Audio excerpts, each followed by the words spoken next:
This package violates Section 3B of the bylaws. Okay. It needs to be removed immediately.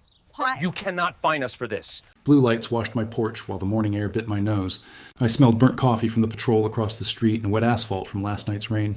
On my steps sat a neon tag like a warning flare. My package was gone. A slip from the HOA was taped to my door with a fine and a note in thick pen. Stored item exceeded 48 hours. I laughed because it had been there since yesterday at 7:12 a.m., 24 hours, tops. A voice floated from the sidewalk. Karen from the HOA, arms folded, badge on a lanyard, said, "I secured your property for you." She meant she took it. This whole mess had a headline long before I said it out loud. Karen seized my porch package and ticketed me for 48 hours. Then I pulled the escrow file. That's the fight. Not drama, paper, rules, timestamps. I told her the package was a birthday gift for my kid. She sniffed and said, "Rules are rules." I asked to get it back. She said, "Retrieve it at the office on Monday after 9:00 a.m. The fine was $200 due in 10 days. My hands shook. My kid's party was Saturday. She smirked and walked off, clicking her pen like a metronome. I tried the soft path first. I called the number on the ticket, straight to voicemail. I emailed the board at 9:22 a.m. I got a canned reply at 2:03 p.m. that said, "We will review at the next meeting." That was in 3 weeks. I knocked on 2 neighbor doors. Both cracked them an inch, eyes wide like this was a horror movie. One whispered, "Karen watches cameras." Another said, "I can't get involved." I went to the HOA office. Closed. A sign said hours 10:00 a.m. to 2:00 p.m., Tuesdays only. My kid asked after school why the porch felt empty. I told him the good guys win. I did not feel like a good guy. My coffee tasted like metal. I drew a line in my head and kept it clean. No yelling, no stunts. Proper channels only. But smart. I set the time markers so I wouldn't miss a beat. Timeline item 1, April 5 at 4:27 a.m., false trespass call. She called on my brother when he walked our dog. Timeline item 2, May 3rd, 2024 at 7:12 a.m., package delivered. Timeline item 3, May 4 at 7:05 a.m., fine posted, package taken. I pulled the doorbell videos. I printed the courier email. I pulled my closing binder out of the closet and flipped to the HOA section. I lined up photos, emails, and call logs in a binder. The receipts montage felt like building armor piece by piece. Then the spark hit me. Escrow. That night I hit the county site. Public records are not fancy. They are honest. The covenants, conditions, and restrictions had amendments I had never seen in the welcome flyer. The file landed with 63 pages. I read until 1:18 a.m. There it was on page 12. Porches are limited common elements. Temporary deliveries allowed for 72 hours. Page 15. Only the owner or the carrier may move a delivered parcel. Page 31. Violation notices require board vote, not a single agent. Simple lines. Simple power. I also pulled the delivery policy the board adopted last fall. New paragraph posted October 18th. It matched the 72 hours. And here's a law line that matters. Patterns of false reports can be prosecuted. It sat in the state code like a plain, heavy brick. I didn't want to throw it. I just wanted my box.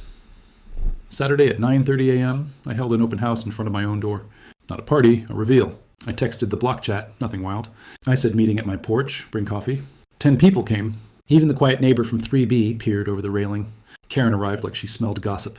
She stood on the sidewalk, arms crossed. I kept my voice level. I said I think a mistake was made. I showed the printed rule. I showed the timestamps. I leaned on the simple words. 72 hours allowed. Board, not one person. A soft breeze moved the tag on my door. Someone whispered, "Oh no." I said I also checked the escrow file, which lists the governing documents stamped at closing. Not the glossy welcome flyer. Actual record. Karen said this is a misunderstanding and tried to wave it off. I said, "Cool, let's clear it now." I dialed the non-emergency police line. I asked for a civil standby to retrieve my property from the HOA office. When the officer walked up, neighbors started filming.